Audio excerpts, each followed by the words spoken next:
에베소서 3장 20절 말씀. 우리 가운데서 역사하시는 능력대로 우리가 구하거나 생각하는 모든 것에 더 넘치도록 능히 하실 이에게 여러분에게 질문 하나 드리고 시작하고 싶어요. 여러분 작년에 2022년이죠. 한 몇 번 정도 후회를 좀 해보셨어요? 후회.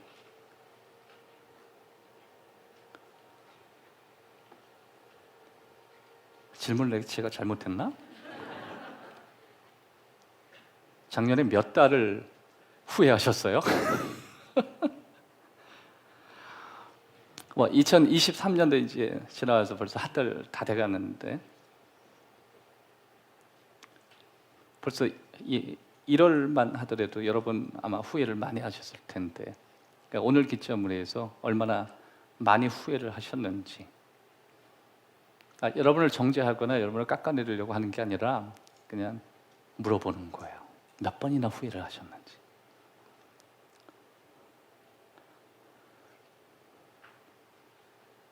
그래도 희망적인 건 뭐냐면 약간의 후회, 그리고 몇 번의 후회들을 조금씩 경험해 가는 건 우리의 멘탈이 굉장히 건강하다는 거예요. 후회를 할 수 있다고 하는 건 건강하다는 거예요. 한번 따라 합시다. 후회를 할 수 있다는 것은 정신이 건강하는 것이다. 다시 한번 물어볼게요. 여러분 얼마나 후회를 하셨어요? 표정이 되게 또 밝아지셨어요. 후회를 경험하지 못하는 사람을 이 심리학적으로, 정신학적으로 사이코 닥터들이 뭐라고 진단을 하냐면 사이코패스라고 진단을 해요. 사이코패스 들어보셨죠?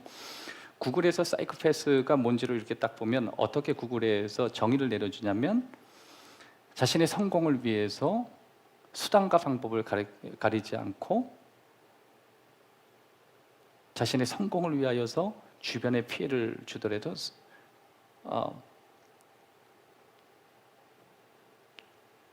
뭐든지 하는 사람, 인격 장애자, 이렇게 나와요. 열심히 산다는 건 좋은데 양심의 가책이 없다는 거예요. 그래서 소시오패스 이렇게 얘기해요. 소시오패스. 그러니까 소시오패스의 경향이 있는 것과 진단을 내리는 건 좀 다르죠. 그리고 이 사람들의 어떤 브레인을 단층 촬영으로 깊이 하다 보면 이 브레인에 데미지가 있다는 걸 알 수 있어요. 그럴 때 이제 소시오패스라고 진단을 최종적으로 의학적 소견까지 되게 되는데, 이걸 또 의학적으로 또 얘기하면 뭐 안와 전두 피질 뭐 이렇게도 얘기하는데요. 그러니까 브레인이 데미지를 입은 사람, 명백히 잘못된 자신의 결정에도 불구하고 후회를 전혀 못하는 사람, 이 사람 소시오패스예요. 근데 그런 걸 보면 우리도 그런 삶을 갖죠. 내가 어떤 결정을 하고 주변이 힘들어하고 주변이 고통스러워하고 또 주변이 아파하는데도 뭐 내게 주어진 내 삶인데, 내 인생인데 전혀 양심의 어떤 가책을 못 느끼고 아픔도 못 느끼는 건 어쩌면 질병과 가까운 거예요. 근데 그게 브레인에 데미지가 있어서 그런 걸 수도 있고, 또 그렇지 않고 인격적인 장애가 있을 수도 있고, 모든 사람을 다 소시오패스라고 이야기하고 있잖아요. 그런 경향은 다 있어죠. 그러나 정말 양심의 가책을 추워도 느끼지 못하는 진단을 받는 사람도 우리 주위에 많이 있다라고 하는 것입니다. 그래서 우리는 후회 없는 삶을 원하죠. 근데 인간은 후회 없는 삶을 살 수밖에 없는 존재예요. 만약에 후회를 하지 않고 살려면 로봇이 될 수밖에 없어요. 로봇. 여러분 집에서 굳이 로봇을 키우지 않는다면 AI가 되시면 돼요. 저도 집에 AI 하나 키우고 있어요. 카카오라고. 저희 음악도 그 친구가 다 관리해요. 아침에 일어나서 뭘 듣고 싶을 때 헤이 카카오 음악 들려줘 그러면 따라라라라라라라, 그거 말고 좀 신나는 거 방바람바람바람바람, 아니 그거 말고 좀 약간 아침 기분에 맞는 거, 그럼 막 바꿔줘요 계속. 근데 이 친구의 특징이 있어요. 양심의 가책은 몰라. 심지어 종교적인 것도 몰라요. 그래서 카카오한테 제가 물어봤어요. 헤이 카카오, 너 하나님 믿니? 그러면 종교적인 질문을 안 받습니다. 이렇게 얘기해요. 그렇게 해보세요, 여러분. 그 친구가 정말 가책을 느낀다. 그 로봇이에요. 로봇은 후회가 없다니까. 근데 저와 여러분 인격을 가지고 있기 때문에 후회가 있죠. 그 후회가 있다는 건 멘탈이 굉장히 건강하다는 거예요. 우리는 여러 가지 선택을 해야 돼요. 특별히 우리 삶에 있어서 이 후회를 정의하는 데 있어서 세상 사람들이 생각하는 후회를 정의하는 것을 좀 다르게 정의하는 것, 그게 사실 우리 삶에 굉장히 중요해요. 내가 정말 후회 없는 삶을 살고 싶다? 그러면 여러 가지 좋은 옵션들을 해야 돼요. 그 중에 하나가 후회를 다르게 생각해 가는 거예요. 후회를 다르게. 따라합시다. 더 나은 선택은 후회를 다르게 생각하는 것이다. 오늘 그 부분을 저와 여러분이 다룰 거예요. 내가 그렇게 지긋지긋하게 하는 후회를 세상 사람이 내리는 정의 말고 어떻게 다르게 선택할 수 있는가? 여러분, 우리가 후회하는 건 단순히 우리가 뭘 잘못했다는 걸 기억나게 만드는 게 아니에요. 후회라고 하는 것은 정확히 말하면 내가 알고 있는 걸 기억나게 만들어주는 거예요. 뭘 잘못했다는 걸 지적하는 게 후회가 아니라 이미 내가 잘못했다는 걸 알고 있다는 것을 다시 기억하게 해주는 것, 그게 진짜 후회예요. 그럼 우리 볼 때 후회는 나쁜 게 아니죠. 이미 후회라고 하는 건 내 심리적으로 뭔가 잘못했다라고 하는 그 무언가를 기억하게 만드는 거니까 잊고 살지 말라고. 그리고 당연히 후회는 발전적인 거죠. 그래서 우리 후회를 하면서 우리는 더 잘할 수 있고, 후회를 하는 사람들, 특별히 2022년도 우리는 온통 후회에 그냥 도배질을 하고 살았는 거예요. 그래서 저와 여러분 더 잘 살 수 있고, 여러분도 잘 살 수 있고, 후회를 많이 했던 저도 잘 살 수 있는 거예요. 근데 더 큰 이유가 있어요. 하나님 안에는 아직도 저와 여러분이 써가야 될 이야기가 많이 있어요. 그것 때문에 후회할 이유가 없어요. 이 후회라고 하는 것은 우리 삶의 챕터 가운데 하나거든요. 지난주에 저와 여러분이 나눴던 말씀 가운데 하나는 하나님의 책 안에 우리 인생의 챕터가 되게 많다 그랬잖아요. 거기에 일부가 우리 삶의 밝은 면도 있고 어두운 면도 있다고 말씀드렸어요. 그러니까 후회라고 하는 건 여러분과 제가 살아가는 평생의 그 챕터 안에 하나의 부분일 수 있어요. 그래서 여러분 서점 이런 데 가보면 책들을 보잖아요. 저는 이제 서점 자주 가는데 항상 서점에 가서 책 보면 이 챕터를 먼저 봐요. 그러니까 챕터가 너무 중요하니까. 그러니까 챕터를 보고 책을 골라요. 근데 어떤 책은요 굉장히 어두워요. 다크해요. 그 챕터를 보면 온통 뭐 힘들다, 고통스럽다, 깨지고 뭐 부서지고 막 그런 스토리야. 그런데 온통 그런 내용이라면 그건 책이 아니죠. 반드시 그 부분에 10%만큼 반전할 수 있는 스토리가 있더라는 거예요. 그거 하나 보려고 그 책을 보는 거예요. 특별히 제가 이게 여러 책들을 보니까 운동선수들이 그런 게 많아요. 다 힘들다, 죽겠다, 뭐 뼈를 깎는 고통이었다, 스승을 만났는데 더 힘들게 했다, 몰아붙였다, 뭐 뜨는가 싶었는데 슬럼프에 들어갔다, 막 이런 얘기. 그래서 영광의 자리에 섰다, 뭐 그런 스토리들이 되게 많아요. 근데 어떤 사람은 이제 특별히 어떤 사업차를 운영하거나 큰 성공을 이룬 사람은 그럴 시간이 없잖아요. 그러니까 작은 성공들을 이루었는데 큰 성과를 못 봤다, 이렇게 좀 방향이 가기도 하고. 하지만 대부분의 내용들이 다 어떤 내용이냐면 여러 가지 챕터들이 있었다. 거기에 반드시 후회가 들어가더라. 만남에 대한 후회, 대화에 대한 후회, 수많은 후회들이 그 안에 들어가요. 근데 그 후회들이 그 책의 제목은 아니더라는 거예요. 여러분, 우리 삶에 후회할 수 있죠? 후회에 대한 챕터가 있을 수 있어요. 그러나 그게 우리의 삶의 주제는 아니에요. 그래서는 안 돼요. 내 삶에 하나님이 원하시는 여러 가지 좋은 스토리들이 있지만 그렇지 않은 챕터들이 있죠. 들여다보고 싶지 않은 내용이 있어요. 어두운 게 있어요. 차마 꺼내고 싶지 않은 나만의 솔직한 이야기들이 있어요. 그런 이야기가 내 삶의 전체 이야기가 아니라는 걸 우린 생각해야 돼요. 내가 아팠던 기억, 내가 힘들었던 거, 남에게 내뱉기에 너무 고통스러웠던 그 챕터가 내 책의 제목이 아니라는 걸 우리는 인정해야 돼요. 그리고 그렇게 되지 않도록 싸워야 돼요. 그중에 여러분 2022년도 저와 여러분이 경험했던 이 사건들, 수많은 스토리들이 저와 여러분의 이야기가 아니라는 거, 그건 과정이라는 거, 내 인생 전체의 일부였다라는 거, 여러분 그걸 갖고 우리는 싸우는 거예요. 내가 그것을 내 이야기라고 허용하지 않는 한 그 일부의 스토리는 우리의 전체 이야기 아니에요. 그러니까 요점은 뭐냐면 우리가 경험하는 여러 챕터가 있지만 그 챕터가 우리 삶의 나머지 부분을 정의하거나 그것이 우리의 삶이 다 되도록 우리가 굳이 할 필요가 없다라고 하는 거예요. 그래서 그것을 어떻게 최선을 다해서 우리가 베스트로 다룰 것인가. 그리고 결국 우리에게 있는 그 후회들을 어떻게 잘 다루냐에 따라서 더 크고 더 좋고 하나님이 주시는 더 비전 있는 삶으로 우리가 갈 수 있으니까. 그리고 우리에게 그 힘을 주니까, 활력을 주니까. 그리고 그것이 하나님이 우리를 향해서 가지고 계신 플랜들을 우리가 들여다볼 수 있으니까. 그것이 하나님이 우리에게 하시는 약속들이에요.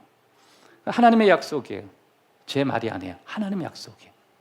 제가 여러분에게 하는 얘기가 아니라 하나님이 여러분에게 주시는 말씀이에요. 자, 그러면 첫 번째, 후회를 넘어 살기 위해 우리가 뭘 해야 되냐? 후회해야 해요.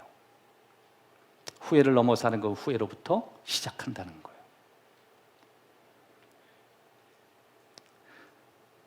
오늘 본문으로 한번 다시 돌아가도록 하겠습니다. 에베소서 3장 20절 다 같이 한번 읽도록 하겠습니다. 우리가 구하거나 생각하는 모든 것에 더 넘치도록 능히 하실 이에게. 바울이 에베소서 3장 20절에 뭐라고 우리에게 말씀하시냐면 우리 가운데 하나님이 역사하신다. 이걸 전제로 말씀하시면서 그분의 능력이 있으셔서 우리의 구하거나 생각하는 모든 것에 더 넘치도록 능히 하실 분이 계시다. 이게 사도 바울이 가지고 있는 생각이에요. 그리고 사도 바울은 이 말씀, 이 한 절 안에서 우리에게 담고 있는 내용이 너무 깊어요. 하나님이 우리 안에서 역사하시는데요. 그리고 그분의 능력이 있으신 만큼 우리가 구하거나 생각하는 것 위에 뭔가 더 있으시대요. 사도 바울은 그 위를 기대하며 살았죠. 그러니까 후회라고 하는 것은 우리의 능력 아래서 살다 보니까 후회하는 거지만 우리의 삶의 스토리는 챕터 안에 있는 게 아니라 챕터 밖에서 하나님이 자꾸만 가지고 계시고 던져주신다는 거예요.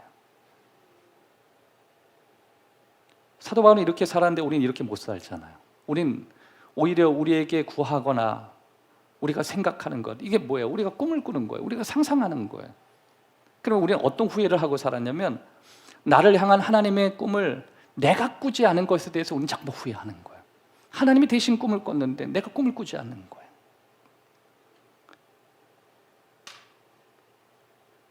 하나님이 역사하시는 능력대로 우리는 구한대요. 희망한대요. 하나님이 우리를 향해서 희망하시는 것들이 있대요. 그런데 우리는 희망하기를 거절했다는 거예요. 생각하는 것에 모든 것에 넘치도록 하신다. 생각하는 게 넘친다. 이게 뭐냐? 상상한다. 이미지. 그러니까 우리가 어떤 상상을 해도 하나님이 우리를 향해서 가지고 계신 상상보다 우리는 못하거든요. 우리는 하나님이 우리를 향해서 가지고 계시는 그 꿈들, 기대들 그거보다 훨씬 밑돌아 산대요. 그래서 우리는 후회하는 거예요. 다 우리들 후회는요, 꿈꾸지 않아 후회, 희망하지 않아서 후회, 상상하지 않고 상상의 나래로 살지 못한 그 후회, 온통 후회.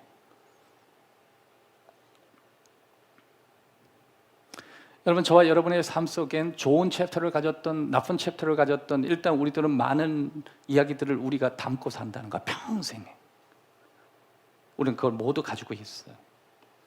근데 거기에 우리가 하나 또 기억해야 될 건 하나님이 우리가 모았던 그 인생의 스토리 말고 더 큰 걸 가지고 계시다는 거야.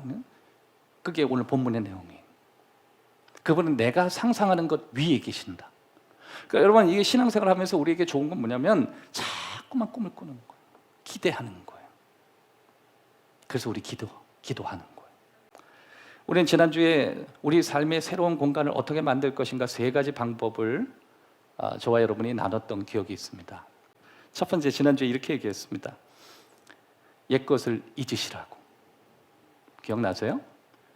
옛것을 잊는다는 건 여러분이 가지고 있는 과거의 것을 기억하지 말라는 게 아니라 이전의 삶으로 돌아가지 말라고 하는 것은 잊는 것이라고 얘기했어요. 그 이전의 것을 잊어라. 그거는 이전의 삶의 패턴으로 돌아가지 않는 것. 두 번째는 그 모든 것을 통해서 배우려고 하는 것이라 그랬어요. 뒤돌아보면서 앞으로 갈 수 없기 때문에 그 배움을 위해서 일단 지금의 자리를 떠나야 된다 그랬어요. 저기를 가기 위해서는 이곳부터 떠나야 된다. 내가 원하는, 내가 향하는 하나님의 비전을 향해서 저기가 보이면 여기부터 떠나야 된다 그랬어요. 내가 가지고 있는 나쁜 습관, 내가 가지고 있는 정리해야 될 모든 삶의 패턴, 여기부터 정리하면서 저기로 가는 거. 그러기 위해서 우리는 삶의 무게를 많이 줄여야 된다고 얘기했어. 달려야 되니까, 뛰어야 되니까 영적인 다이어트가 필요하다고 지난주에 말씀드렸습니다. 그리고 세 번째는 모든 기회들을 포착하라고 말씀드렸어요. 바울이 성령 충만해야 되는 이유 중에 하나가 하나님이 지나가시는 모든 삶의 영역은 기회이기 때문에 하나님이 우리에게 주신 기회는 성령 충만할 때 잘 보이니까. 그래서 성령 충만하라고 말씀드렸습니다. 그래서 세 가지를 나눴어요. 옛것을 잊어라, 거기에서 배워라, 그리고 하나님이 지나가는 모든 순간을 놓치지 말자. 그게 우리 삶의 이야기가 내 스토리뿐만 아니라 하나님이 적어 놓으실 그 기회들을 얻기 위해서 우리가 준비해야 될 공간들이라고 말씀드렸어요. 그리고 계속해서 그 공간을 만드는 과정 안에 우리 삶에 일어나는 후회들이에요. 그러니까 후회는 어쩌면 영적인 싸움이에요. 왜 그러냐면 하나님이 우리 삶에 그 공간을 우리가 만들기로 결정하면서 그 안에 반복적으로 일어나는 게 우리 삶의 후회, 레그레시 일어나는 거예요. 그래서 후회는 나쁜 게 아니에요. 왜냐하면 그런 후회들을 자꾸만 하면서 내 공간을 만들기도 하고 동시에 후회를 하면서 후회하지 않기로 시작하는 거예요. 몇 번의 후회가 있는지 그것보다도 훨씬 중요한 건 그 후회를 통해서 내가 달라지기로 결정하고 변화되기로 결정하기 때문에 그건 굉장히 중요한 거예요. 작년에 많이 후회했기 때문에 올해 조금 더 나아지는 거고, 올해 분명히 내 삶에 하나님이 원하시는 계획들을 추진하는 가운데 후회를 할 거기 때문에 그 후회를 기점으로 내가 더 넓어지는 거예요. 부모와 자녀와의 대화도 그렇습니다. 내가 그런 것에 대해서 후회하지 않기로 결정할 때 부모도 달라지고 자녀도 달라지고 다 달라지는 거예요. 후회는 우리를 가라앉힐 수도 있어요. 후회는 우리의 가지고 있는 희망들을 꺾어버릴 수도 있어요. 근데 제가 여러분에게 지금 후회를 하는 건 사소한 후회가 아니에요. 따라합시다. 사소한 후회가 아니다. 예를 들어서 여러분이 식당에 갔을 때 A라는 음식을 시키려고 했는데 B라는 음식을 먹게 됐다. 내가 A를 먹었어야 되는데 그런 거 말고, 햄버거를 먹으려고 했는데 한식 먹었다. 막 그런 후회 말고, 그건 되게 가벼운 후회잖아요. 제가 지금 말씀드리는 이 후회라고 하는 것은 내 인생을 짓밟을 수 있는 후회들, 그리고 내 꿈을 꺾어버릴 수 있는 후회들, 내가 살아왔던 내 삶의 방식을 무너뜨리게 만들 수 있는 후회들, 내가 가지고 있던 삶의 희망을 이제 없게 만들 수 있는 그런 후회들, 그 후회들을 오늘 저와 여러분과 나누고 있는 것입니다. 하지만 그런 후회들이 우리들에게 주어진다는 것은 나쁜 것이 아니라고 말씀드렸어요. 왜냐하면 삶에 그런 후회들이 계속 주어질 거니까. 왜냐하면 더 이상 후회하지 않기 위해서 후회를 주시는 거예요.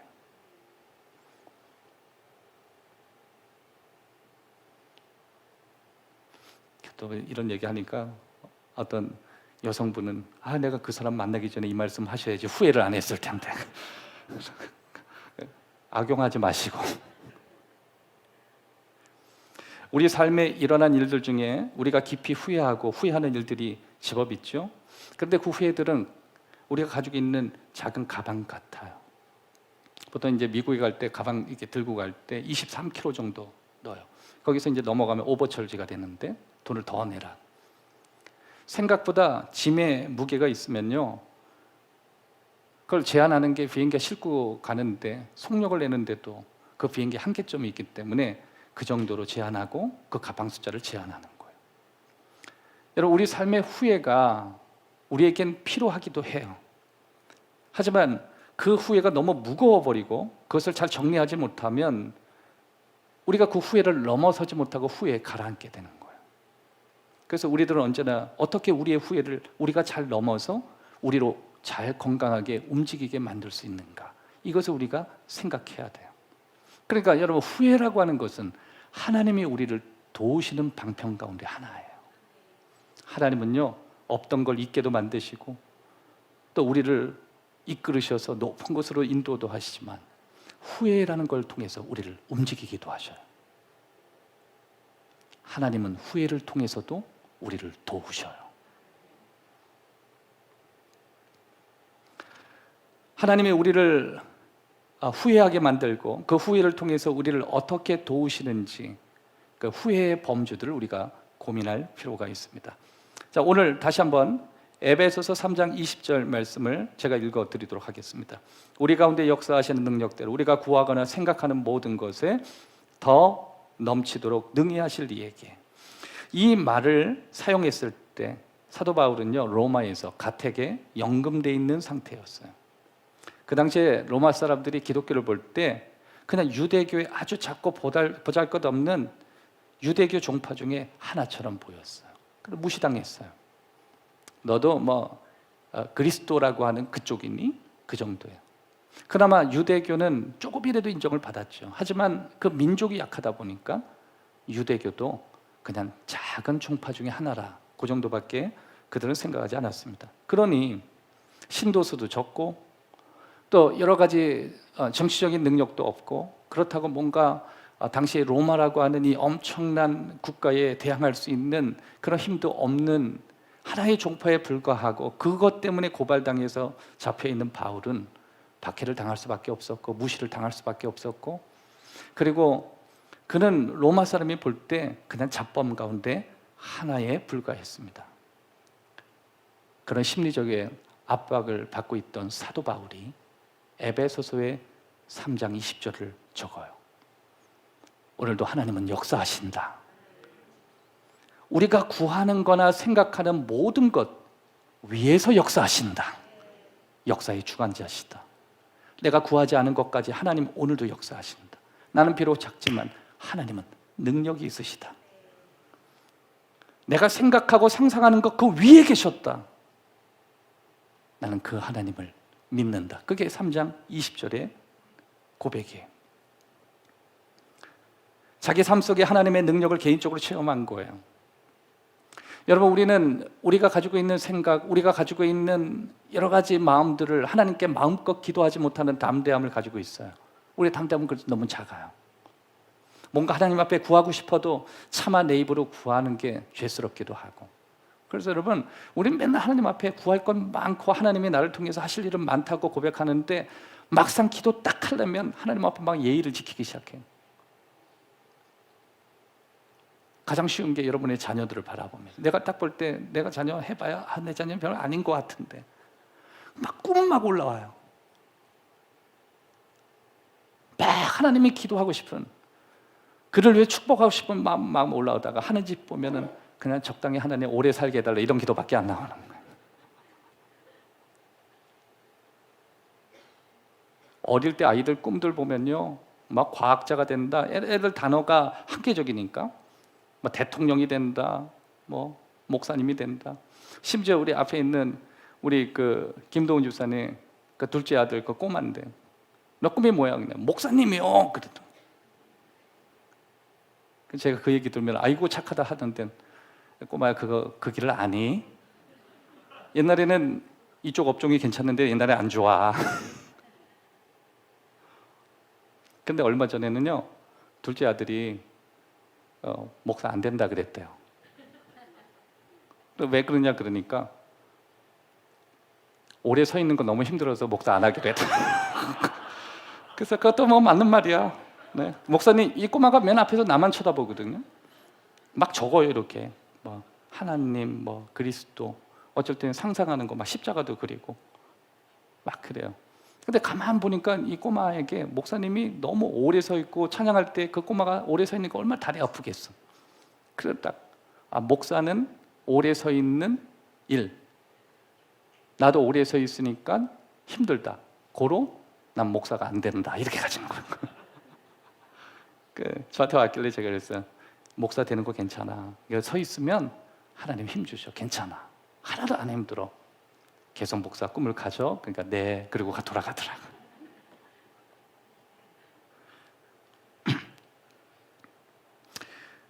여러분, 성경은 제가 생각할 때 후회라고 하는 것, 두 가지의 범주 안에 후회가 존재한다고 생각해요. 그 중에 첫 번째, 우리는 후회를 뛰어넘기 위해서 행동에 대한 후회가 필요하다는 걸 인지해요.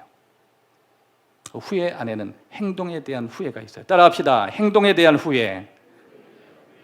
여러분, 우리는 삶의 사소한 것들을 계속 중요한 것으로 선택해요. 그리고 계속 선택하고, 그리고 하나님 주시는 공간들을 만들어가면서 우리는 우리의 꿈들을 키워가는 거예요. 그다음 기초적인 게 뭐예요? 우리는 굉장히 중요한 결정이라고 불리는 작은 행동들이 있는데, 이 작은 행동들이 때로는 사소할 수 있는 거예요. 이 작은 결정들을 우리가 뭔가 행동을 하면서 그때 발생되는 게 뭐예요? 후회들이에요. 요새 아파트 가격들이 막 떨어지면서 많은 분들이 비슷한 후회들을 하더라고요. 왜 그때 집 사가지고 막 이런 후회들 많이 해요. 다 그런 후회들이에요. 예를 들어 뭐 이런 것 될 수 있죠. 값비싼 새 집을 구입해요. 이거 굉장히 중요한 결정이라고 우리가 생각했어요. 근데 우리 인생을 전체로 볼 때 그 결정은 사실 작은 결정이거든. 왜냐하면 현재 내가 살고 있는 집보다 좀 더 좋은 집, 새로운 집, 이런 걸 꿈을 꾸기 위해서 내가 선택을 한 거고, 그리고 위치를 정했고, 그리고 여러 가지 신경을 쓴 거예요. 그러다 보면 그 안에 내가 감지하지 못한, 세밀하게 돌보지 못한 미스테이크들이 생겨요. 마치 내가 너무 힘들고 내가 어리석고 내가 바보처럼 그런 행동한 것에 대한 후회예요. 다음에는 그 비슷한 기회가 주어진다면 훨씬 더 진화되고 발전되어 있는 모습으로 세워질 거예요. 그리고 또 그런 후회를 통해서 훨씬 성장하고 조금 더 넓고 조금 더 좋은 환경에서 살 수 있는 정도로 자신을 키워가기 시작하는 거예요. 그러니까 행동에 대한 후회들이 우리는 있어요. 가장 쉬운 게 뭐 그런 거니까. 공부에 대한 후회도 있고요. 만남에 대한 후회도 있고, 또 여러 가지 우리들에게 주어지는 자기 자신에 대한 후회들이 우리에겐 너무 많이 있어요. 그래서 성경에선 우리가 행동에 대해서 후회한 것에 대해서 여러 가지 예들이 가득 차 있어요. 여러분의 삶에도 그런 게 있을걸요. 2022년도에 내가 했던 행동에 대한 후회들, 여러분만 있는 게 아니라 성경 도처의 후회들이에요. 내가 했던 말, 내가 보내지 말아야 됐던 글, 내가 화가 나서 뱉은 말, 다 후회예요.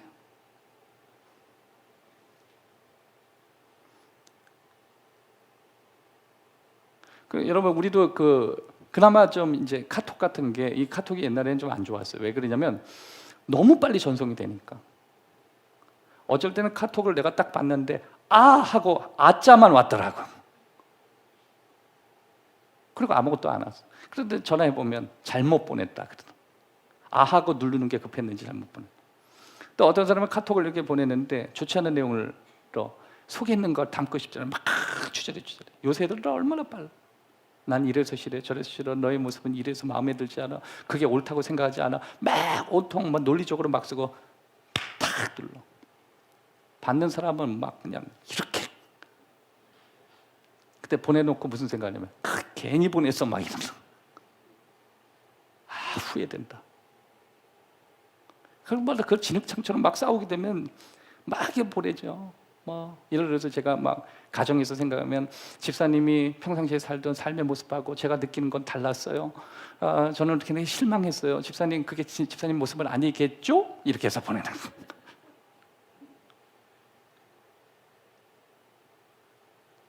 그래서 또 뻥뻥 보내는 거야. 나 괜히 보냈어. 어떨 때는 너 그렇게 살지 마 임마 막 이렇게 보내기도 하고. 근데 좋은 소식 하나가 있죠. 너무 후회들을 많이 하니까 개발을 한 것 같아요. 보내고 나서 상대방이 읽지 않으면 지울 수 있습니다. 이게 기가 막힘. 제가 볼 때는 문화혁명이에요. 보내고 읽지 않으면 빨리 지울 수가 있어. 저도 뭐 이렇게 보냈는데 뭐 실수는 아니에요. 그냥 이렇게 막 보냈다가 이거 지금 보낼 게 아니지. 그런 저도 딱 했는데 읽지 않아서 딱 지운 적이 있어요. 흔적은 남잖아요. 삭제했음. 그럴 때 전화가 와요. 야, 보냈는데 뭘 적었길래 지웠어? 그러더라고요. 참 이런 좋은 기능들이 우리들에게 있어요. 아무튼 우리들은 그런 후회들이 우리에게 가득히 있다는 거예요. 그것뿐만 아니라 우리는 어떤 결정에 대해서 내가 같은 일을 반복한 것에 대한 행동의 후회. 여러분, 그것이 우리를 얼마나 고통스럽게 하고 우리의 가지고 있는 삶의 시간들을 얼마나 낭비하게 만들어요. 성경이 그런 걸로 가득해요. 대표적으로 한 3사람이 있어요. 여러분이 알고 있는 베드로입니다. 베드로는 너무 많이 후회를 했어요.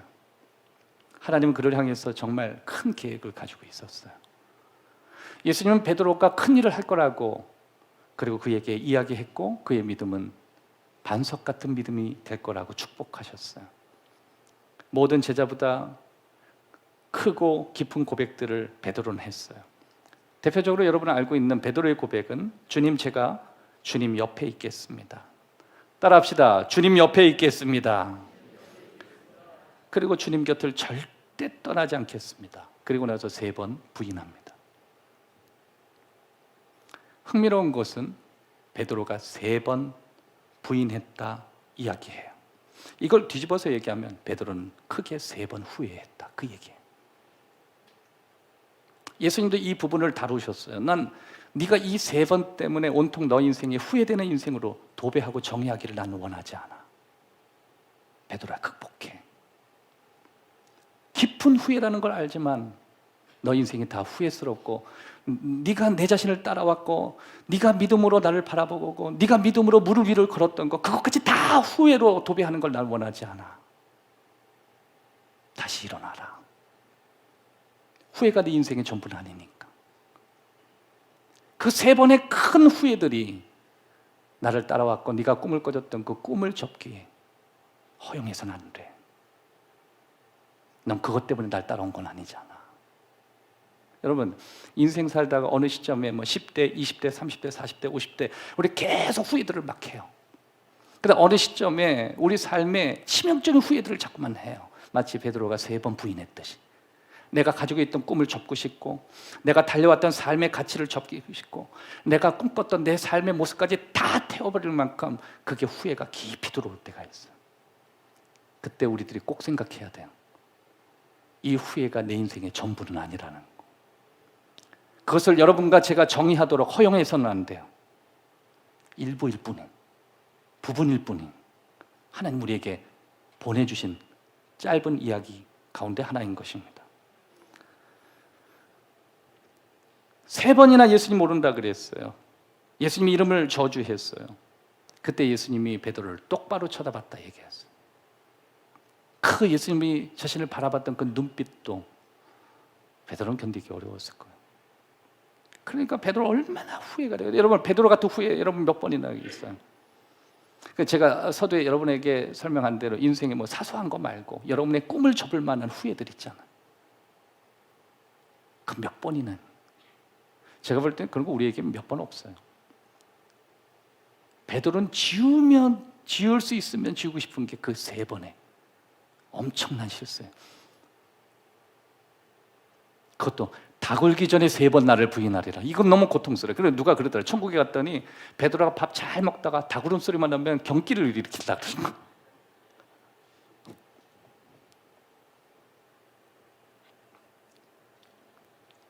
여러분과 제가 가지고 있는 이 후회스러운 그때 행동했던 그 결정들이 저를 계속 괴롭히진 않는지.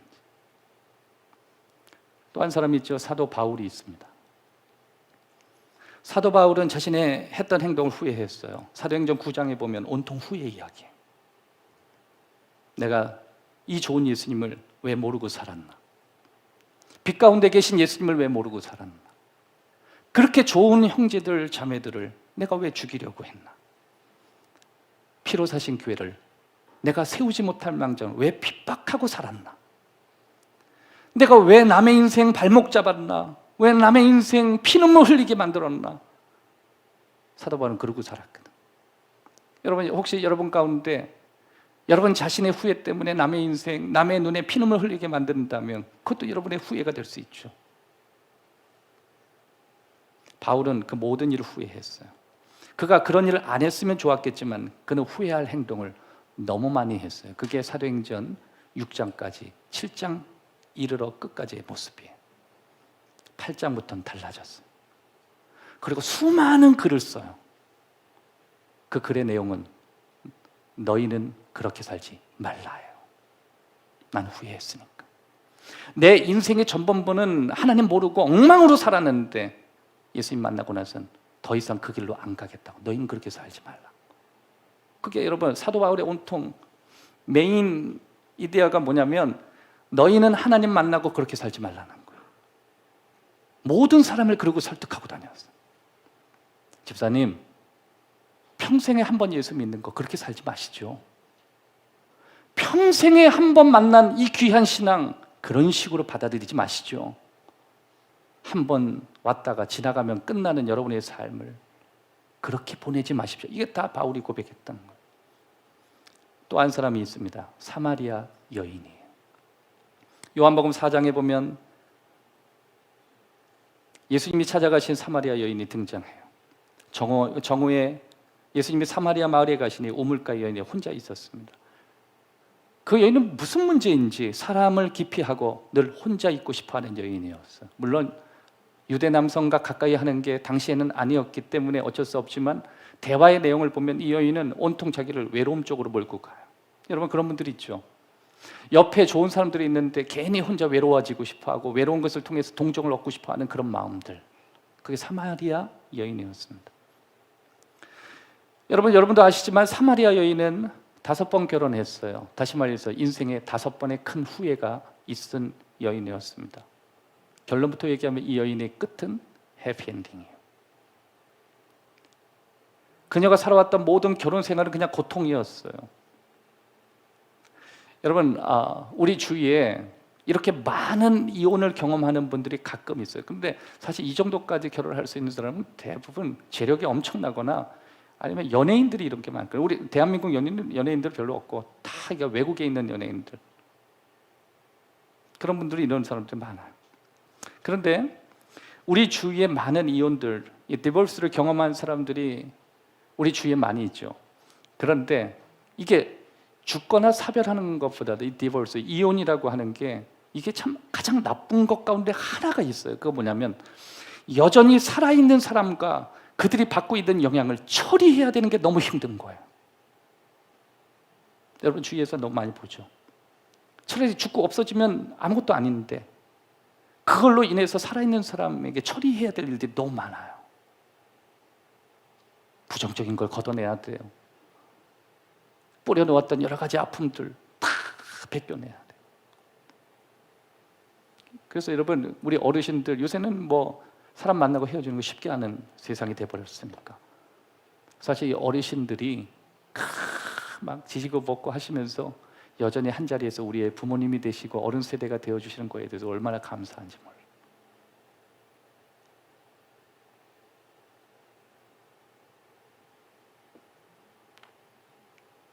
여러분 미국은요 사람에게 그 리버를 하는 걸 많이 줘가지고 혈액형을 가르쳐주지 않아요.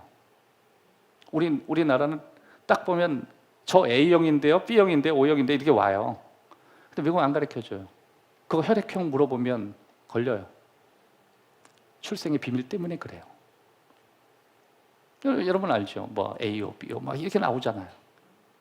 근데 나오지 못하는 혈액형 나오면 안 되니까. 우리 집사님 뉴질랜드에 오셨는데 뉴질랜드도요 학교에서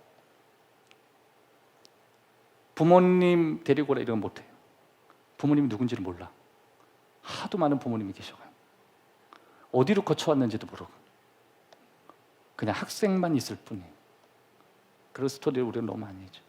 그러니까 여러분 이게 지금 요한복음 4장에 나오는 이 사마리아 여인은 얼마나 이게 나쁜 주변의 영향들을 처리해야 될 스트레스를 얼마나 받고 살았는데 그 여인은 그냥 혼자 있고 싶은 거예요. 삶이 힘들어. 다른 사람과 말하고 싶지도 않아. 그래서 여러분 이게 여전히 많은 이혼을 경험한 사람의 아주 부정적인 처리해야 될 방법 가운데 하나가 사람을 못 믿어요. 이혼을 경험한 사람의 특징이에요. 사람을 잘 못 믿어. 그리고 리젝이 많아요. 이게 거절이 많아. 거절을 많이 당했으니까. 이 여인은 5번의 브로큰이 있어요. 깨어짐이 있었어. 그러니까 5번의 깊은 후회가 있어. 깨진 가정, 깨진 이웃 다 깨졌어. 근데 이 사마리아 여인이 자신의 삶에 대해서 여러 가지 이야기할 때 예수님께 이야기하는 과정 안에서 생각보다 훨씬 많은 내용이 그 안에 담겨져요. 자신이 살아왔던 그 결정을 하는데 자신이 얼마나 그 결정에 대해서 후회했는지 여러 가지 스토리들 그 안에 담겨져 있어요. 그게 여러분 이 사마리아 여인에서 우리가 읽어야 될 행간의 의미예요. 단순히 여러 사람을 바꿨다가 아니고 거기에 무슨 의미가 있었느냐예요. 하지만 여러분 여기에서 이런 사람들의 이 엄청난 후회했던 행동을 통해서 유익한 것을 저는 얘기를 하고 싶어요. 이들이 이런 큰 후회가 있었지만 이게 예수님 앞에서 회복되는 순간 이거는 그들에게 여러 가지 삶의 피드백을 제공해 주기 시작해요. 후회는 우리에게 피드백을 제공해요. 가끔 좋은 음식을 먹고 나서 음식의 느낌이 어땠는지 피드백을 잘 묻잖아요. 우리의 감정적인 피드백, 이모셔널 이야기에 세워주기도 해요. 여러분 후회는 우리의 감정을 지금보다 훨씬 낫게도 만들고 우리가 가지고 있던 멘탈을 지금보다 훨씬 더 세워가는 모습을 가져요. 그게 후회가 좋은 것일 수도 있어요. 그리고 그렇게 듣고 받는 그런 피드백과 여러 가지 이야기들이 내가 성장하는 데 동력으로 자리 잡기도 해요.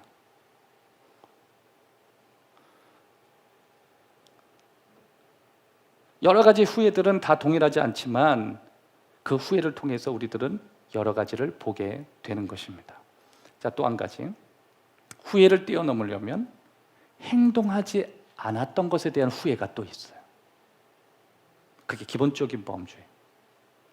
행동하지 않은 것에 대한 후회. 야고보서 4장 17절에 그러므로 사람이 선을 행할 줄 알고도 행하지 않으면 죄니라. 따라합시다. 행하지 않으면 죄니라. 행동하지 않는 것은 죄까지도 간다. 그게 뭐 선을 행한다는 의미보다도 분명히 얘기하면 네가 할 수 있음에도 하지 않는 것 죄까지도 간다. 여러분 하나님께서 저와 여러분에게 수많은 것을 보내주시고 수많은 에너지를 주시고 수많은 능력을 주시는데 할 수 있음에도 하지 않으면 죄니라. 여러분 게으름이 왜 죄인지 아세요? 할 수 있는데 안 한 죄예요.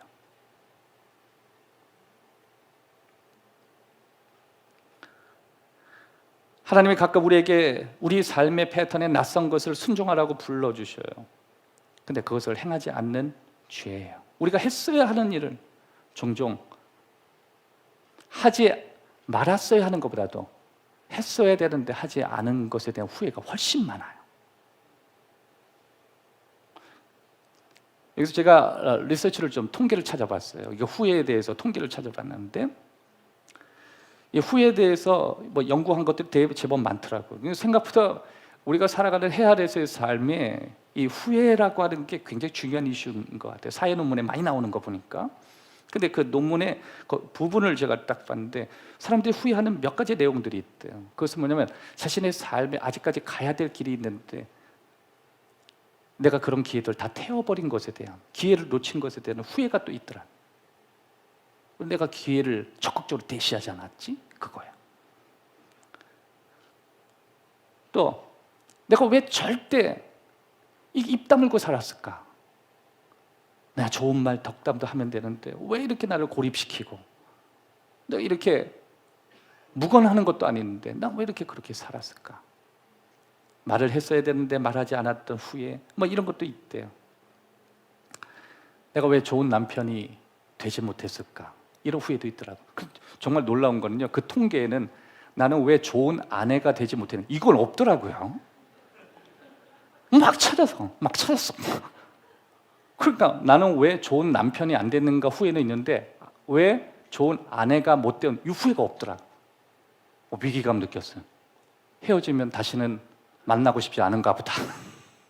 없더라. 전부 내가 왜 더 잘해주지 못했을까? 뭐 그러고 또 어떤 후회가 있냐면 가족과 함께 시간을 많이 못 보냈구나. 나는 왜 이렇게 편한 지대에 머무르려고만 했을까? 인생 한 번밖에 없는 건데. 여러분 지난번에 제가 손흥민 아버지 얘기했잖아요. 세계의 벽은 넓지 않아. 자신감 그랬잖아요. 그는 손흥민 아버지고 이런 거 아니고 그렇게 얘기했잖아요. 여러분 알죠? 다 어떤 얘기인지. 그런데 제가 이번에 광운기도원에서 그 얘기했더니 반응이 없어요. 난 너무 깜짝 놀랐어. 그 정도 하면은 반응이 있어야 돼요. 손흥민 안다. 그런데 거기 오신 분은 다 기도만 하러 오신 분인지 손흥민을 아는 사람은 저밖에 없는 것 같더라고요. 그래서 반응 안 좋아서 빨리 걷어들였어요, 얘기해요. 여러분 이게 강사의 능력은요, 반응 없으면 빨리 가지고 들어와야 됩니다. 그래도 질렀어. 질르니까 마음 후련해. 이거는 아무데나 통하는 게 아니라 행복한 교회 수준만 돼야지 통하는구나. 그건 알고 순간 싸한 거 느꼈어요. 또 어떤 사람은 어떤 후회를 하냐면 I love you 얘기 안 했대요. 나 당신 사랑한다고. 왜 사랑한다는 얘기 안 했을까? 입이 무거워서. 여기서 합시다. 좌우에 있는 분하고 인사합시다. 성도님 사랑합니다. 나 왜 안 했을까? 남자끼리는 할 필요는 없나요? 그리고 어떤 사람은 왜 의사 공부를 포기했을까? 내가 어려웠어도 이 의사 공부가 좀 쉽지 않거든요. MD라고 하는데 왜 메디컬 공부를 포기했을까? 또 어떤 사람은 그런 것도 있어요. 왜 내게 주어진 이 엄청난 24시간을 활용하지 않았을까? 또 어떤 후회가 있냐면 나는 왜 좋은 친구가 되지 않았을까? 왜 난 좋은 이웃이 될 수? 그러니까 여러분이 알고 있는 그런 것들이에요. 그런데 제가 이렇게 쭉 훑어보면서 특이한 거 하나 딱 발견했어요. 그리고 내용들을 보면서 어떤 걸 발견했냐면 전부 뭘 안 했다더라고요. 난 뭘 안 해서 후회된다. 그러니까 후회가 해서 후회도 있고 안 해서 후회도 있더라고요. 제가 구글에서 통계를 또 찾았어요. 사회심리학자들이 쭉 펼쳐놓은 거를 막 찾았어요. 그런데 거기에 딱 보니까 이 후회에 대해 사람들은 어떤 사회적 심리를 갖고 후회하는가를 딱 보니까 삶을 뒤돌아볼 때 그 사람이 가장 고통을 느끼는 부분이 어떤 선택이었는가를 볼 때 내가 무슨 행동을 했기 때문에 후회하는 것과 내가 행동을 안 했기 때문에 후회하는 것에 대한 통계치였어요. 그러니까 우리가 나쁜 짓을 했기 때문에 고통을 당하는 느낌하고 뭐라도 해보려고 했다가 못해서 고통을 느끼는 그 리서치가 있어요. 놀라운 거는요, 통계적으로 내가 뭔가를 도전하지 않았다, 내가 뭔가를 하지 않았다 후회가 84%예요. 내가 뭔가 했기 때문에 후회가 된다 16%밖에 안 돼요. 그러니까 여러분 인생에 뭘 하다가 후회될 수가 있죠. 그런데 그건 16%밖에 안 돼. 대부분의 후회가 뭐냐면 하려고 했는데 할 걸 그거예요. 내가 이런 거 해보려고 했는데 하지 못한 걸 하지 않았던 것에 대한 후회. 그 84%예요. 그러니까 여러분 하나님께서 저와 여러분에게 계속 피드백을 주시는 거야. 후회가 돼도 앞으로 가라. 후회가 돼도 앞으로 가라. 후회가 돼도 계속 도전해라. 끝까지 가. 그래도 너는 84%까지 가는 거야. 비록 그것 때문에 힘들 수도 있고 어려울 수도 있고 괴로울 수도 있고 때로는 너의 챕터가 어두운 면이 있을 수 있지만 그럼에도 너의 삶을 생각 이상으로 확장시켜 주시는 사도 바울은 그걸 알았어요. 내가 구하는 것보다 훨씬 많은 생각과 하나님 많은 계획을 가지고 계시다는. 두 번째, 우리의 후회하는 삶을 살기 위해서 우리는 회개가 필요합니다. 고린도서 5장 17절에 보면 그런즉 누구든지 그리스도 안에 있으면 새로운 피조물이라 이전 것은 지나갔으니 보라 새 것이 되었다. 이전 것이 지나갔으니 보라 새 것이 되었다. 이전 것에서 새로운 것으로, 올드한 것에서 뉴한 것으로. 고린도후서 7장 10절에 보면 하나님의 뜻대로 하는 근심은 후회할 것이 없는 구원에 이르게 하는 회개를 이루는 것이요 세상 근심은 사망을 이루는 것이니라. 그러니까 내가 자꾸만 후회하는 건 내가 이기적으로 생각하거나 내가 모자라서가 아니라 그 하나님의 뜻의 범주 안에 있다는 거예요. 여러분, 이게 우리에게 얼마나 큰 희망인지 아세요?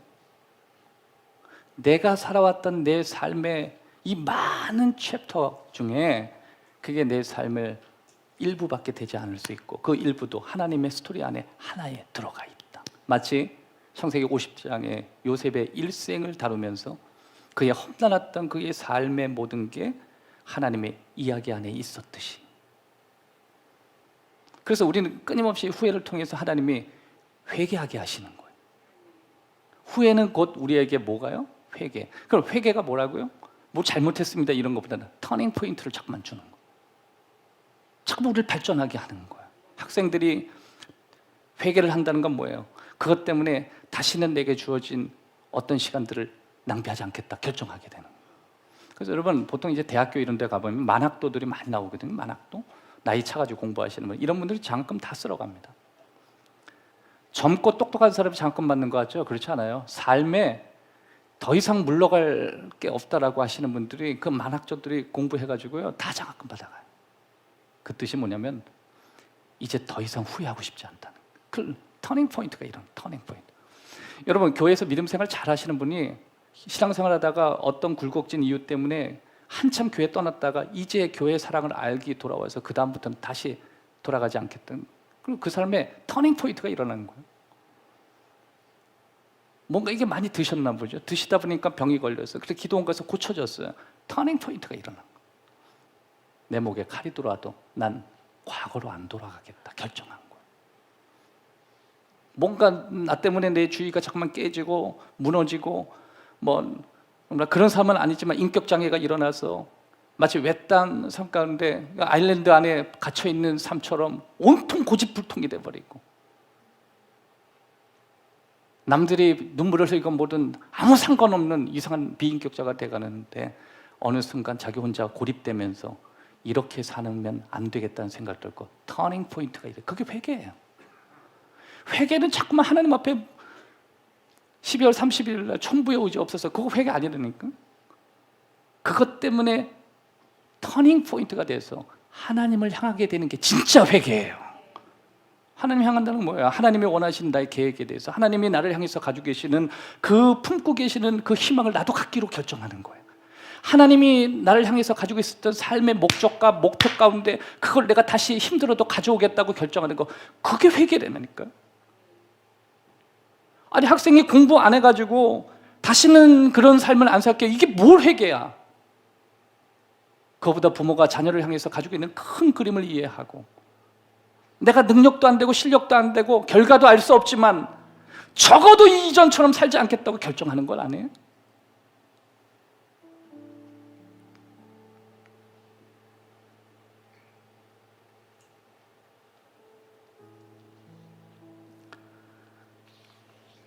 마지막 세 번째는요,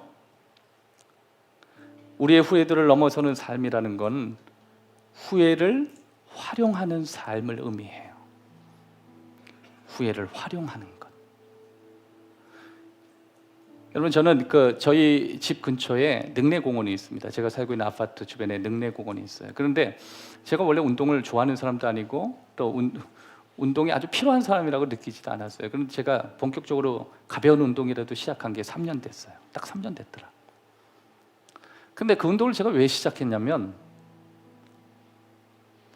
어느 순간 하나님 앞에 성도들하고 말씀을 전하고 우리들이 달라지는 삶이 뭘까? 하나님이 주신 축복이 뭘까? 기회가 뭘까? 맨날 이런 얘기 평상시에 하다가 갑자기 어느 날 쑥 들어온 생각이 너에게 집 가까이 공원까지 주고 산책로까지 주었는데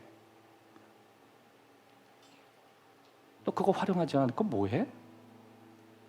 도대체 널 뭘 줘야 되니? 갑자기 생각 쑥 지나가는 거예요.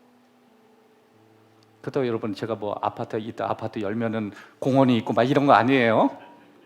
그 주변에 있다고 걸어 올라가고 뒤집어 쓰고 올라가야 되고. 하나님은 가까운 곳에 십수년 동안 기회를 주셨더라고요. 근데 제가 안 갔어요. 심지어 여러분 교회를 넘어올 때 산책하면서 넘어오는 기분을 걸어오면 기분이 얼마나 프레시한지 몰라요. 그거를 십수년 동안 한 번도 안 갔으니 말 다 한 거죠. 내가 가고 싶은 데로 가고 편한 길로 가고 운전하고 가고. 갑자기 십몇 년 동안 가까운데 공원이 있다는데 그 공원이 어떤 곳인지 보지 않고 살았다는 게 막 후회가 되기 시작한. 그날 결정했어요. 모자 뒤집어 쓰고 귀에다 이어폰 꽂고 걷기로. 그래서 산으로 올라갔더니 여기저기 걸으면서 찬양도 하고. 모든 사람이 다 그런 것 같은데 제게 주신 아팠던 기억들이 제게는 땔감이 됐더라고요. 사랑하는 여러분, 후회가 꼭 나쁜 것만 아니에요.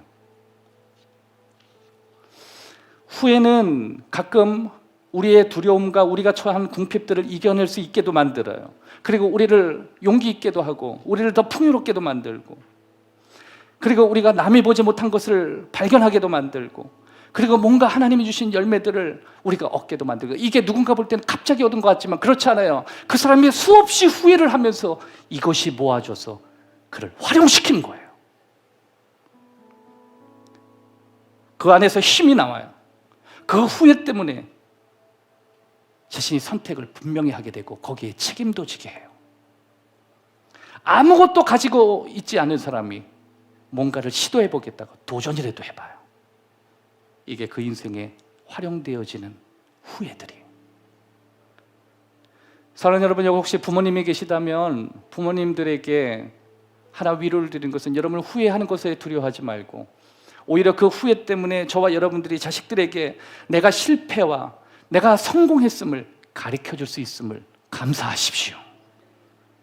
후회하다가 후회를 해보면 실패를 가르쳐 줄 수라도 있지. 하다가 성공하면 이렇게 해서 성공했다고 가르쳐 줄 수라도 있지. 기도합시다. 살아계신 아버지, 주님 따라가는 거 후회하지 않겠다 고백하게 하시고, 내가 주님 따르고 믿는 것 후회하지 않겠다고 결심할 수 있도록 은혜 베풀어 주옵소서. 아직도 끝나지 않은 우리를 향한 하나님의 이야기들이 여전히 있음을 믿습니다. 주님, 오늘 행복한 교회 우리 교우들의 삶 속에 하나님 주시는 이 엄청난 희망과 믿음의 용기와 도전들이 일어나게 하여 주옵소서. 예수 그리스도 이름으로 기도하옵나이다.